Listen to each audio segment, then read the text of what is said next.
وَإِذْ قَالَ رَبُّكَ لِلْمَلَائِكَةِ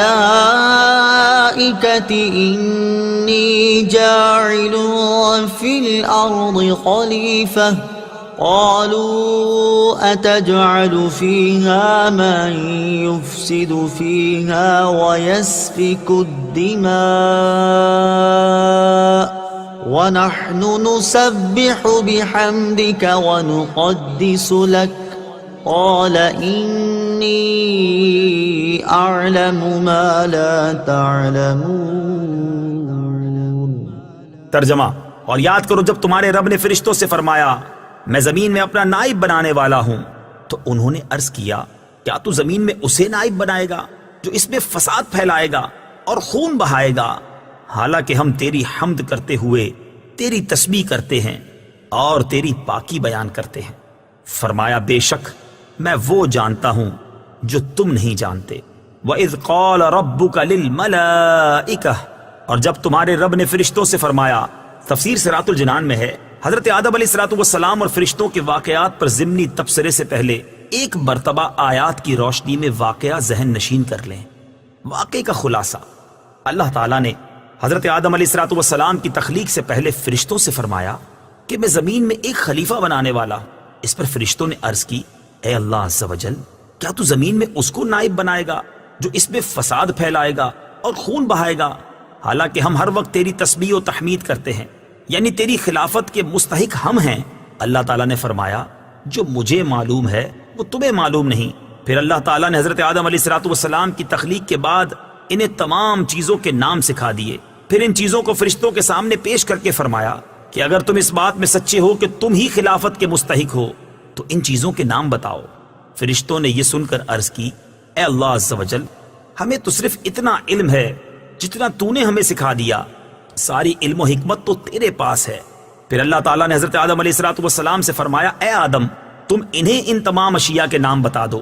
جب حضرت آدم علیہ السلام نے انہیں ان اشیاء کے نام بتائے تو اللہ تعالیٰ نے فرمایا اے فرشتوں، کیا میں نے تمہیں نہ کہا تھا کہ میں آسمانوں اور زمین کی تمام چھپی چیزیں جانتا ہوں اور میں تمہاری ظاہر اور پوشیدہ باتوں کو جانتا ہوں۔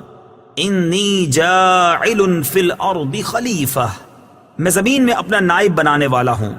تفسیر صراط الجنان میں ہے خلیفہ اسے کہتے ہیں جو احکامات جاری کرنے اور دیگر اختیارات میں اصل کا نائب ہوتا ہے۔ اگرچہ تمام انبیاء علیہ السلام اللہ تعالیٰ کے خلیفہ ہیں، لیکن یہاں خلیفہ سے حضرت آدم علیہ السلام مراد ہیں، اور فرشتوں کو حضرت آدم علیہ السلام کی خلافت کی خبر اس لیے دی گئی کہ وہ ان کے خلیفہ بنائے جانے کی حکمت دریافت کریں اور ان پر خلیفہ کی عظمت و شان ظاہر ہو کہ ان کو پیدائش سے پہلے ہی خلیفہ کا لقب عطا کر دیا گیا ہے اور آسمان والوں کو ان کی پیدائش کی بشارت دی گئی۔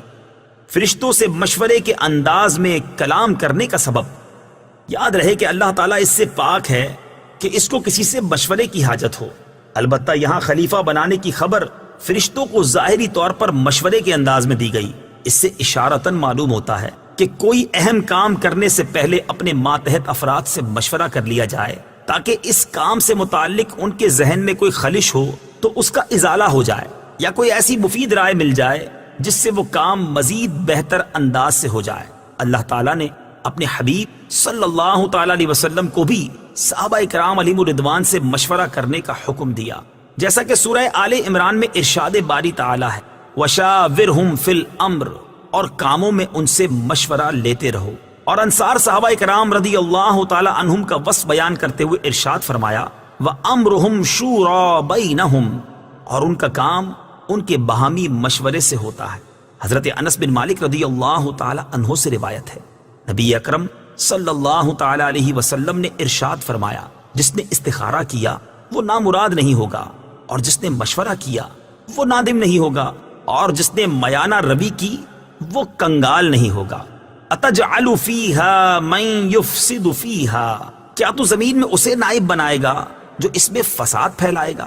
تفسیر صراط الجنان۔ اس کلام سے فرشتوں کا مقصد اعتراض کرنا نہ تھا، بلکہ اس سے اپنے تعجب کا اظہار اور خلیفہ بنانے کی حکمت دریافت کرنا تھا، اور انسانوں کی طرف فساد پھیلانے کی جو انہوں نے نسبت کی تو اس فساد کا علم انہیں یا تو صراحت کے ساتھ اللہ تعالیٰ کی طرف سے دیا گیا تھا، یا انہوں نے لوح محفوظ سے پڑھا تھا، اور یا انہوں نے جنات پر قیاس کیا تھا۔ کیونکہ وہ زمین پر آباد تھے اور وہاں فسادات کرتے تھے۔ فرشتے کیا ہیں؟ فرشتے نوری مخلوق ہیں، گناہوں سے معصوم ہیں، اللہ تعالیٰ کے معزز و مکرم بندے ہیں، کھانے پینے اور مرد یا عورت ہونے سے پاک ہیں۔ فرشتوں کے بارے میں مزید تفصیل جاننے کے لیے بہار شریعت جلد نمبر 1 کے صفحہ 90 سے ملائکہ کا بیان مطالعہ فرمائیں۔ انی اعلم، بے شک میں زیادہ جانتا ہوں۔ تفسیر صراط الجنان میں ہے، فرشتوں کے جواب میں اللہ تعالیٰ نے فرمایا کہ جو میں جانتا ہوں وہ تم نہیں جانتے، کیونکہ خلیفہ بنانے میں میری حکمت تم پر ظاہر نہیں۔ بات یہ ہے کہ انہی انسانوں میں انبیاء بھی ہوں گے، اولیاء بھی اور علماء بھی، اور یہ حضرات علمی و عملی دونوں فضیلتوں کے جامع ہوں گے۔